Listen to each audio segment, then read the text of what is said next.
మా రైతు సోదరులకు మరియు డీలర్ మహాశయులకు శ్రీ క్రోధినామ సంవత్సర ఉగాది పర్వదిన శుభాకాంక్షలు. ఇప్పుడు మనం వీడియోలో చూస్తున్న వరి విత్తనాన్ని లక్ష్మీ సీడ్స్ నూతనంగా ఉత్పత్తి చేసి గత రబీ సీజన్లో మార్కెట్కు విడుదల చేసినటువంటి హైబ్రిడ్ విత్తనం లక్ష్మీ మెహర్. ఈ విత్తనానికి గల విశిష్ట లక్షణాలు: లక్ష్మీ మెహర్ పంట కాలం 120 నుండి 125 రోజులు. ఈ విత్తనాలు 3 కిలోల ప్యాకింగ్లో అందుబాటులో ఉంటాయి. లక్ష్మీ మెహర్ విత్తనం ఎకరానికి 7 నుండి 9 కిలోలు అవసరమవుతుంది.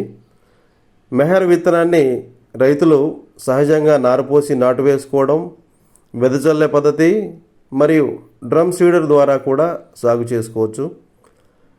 దొడ్డు రకం ధాన్యం MTU 1010 రకాన్ని గింజ పోలి ఉంటుంది కాబట్టి తెలంగాణలోని IKP మరియు ఆంధ్రప్రదేశ్లోని RBK కేంద్రాల్లో ఏ గ్రేడ్లో ఎలాంటి షరతులు లేకుండా ప్రభుత్వాలు కొనుగోలు చేస్తాయి. లక్ష్మీ మెహర్ విత్తనం అధిక రోగనిరోధక శక్తి కలిగి ఉండడం వల్ల మొగిపురుగు, మెడవిరుపు, తెల్లకంకి మరియు అగ్గి తెగులు లాంటి ప్రధాన చీడపీడల్ని సమర్థవంతంగా తట్టుకొని రైతులకు పిచికారీ ఖర్చును కొంతమేరకు తగ్గిస్తుంది.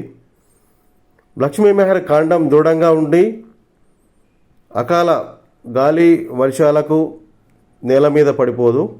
ఒక్కో గొలుసుకి 280 నుండి 320 వరకు బరువైన గింజలు కలిగి ఉండడం వల్ల రైతుకు అధిక దిగుబడినిస్తాయి.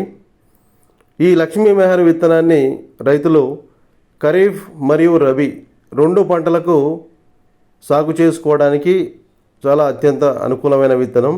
లక్ష్మీ మెహర్ 3 కేజీల విత్తన ప్యాకెట్ ధర 1150 రూపాయలు ఉంటుంది. మీకు దగ్గరలో ఉన్నటువంటి అన్ని రకాల విత్తనాల షాపుల్లో ఈ విత్తనం అందుబాటులో ఉంటుంది. అందరికీ ధన్యవాదములు.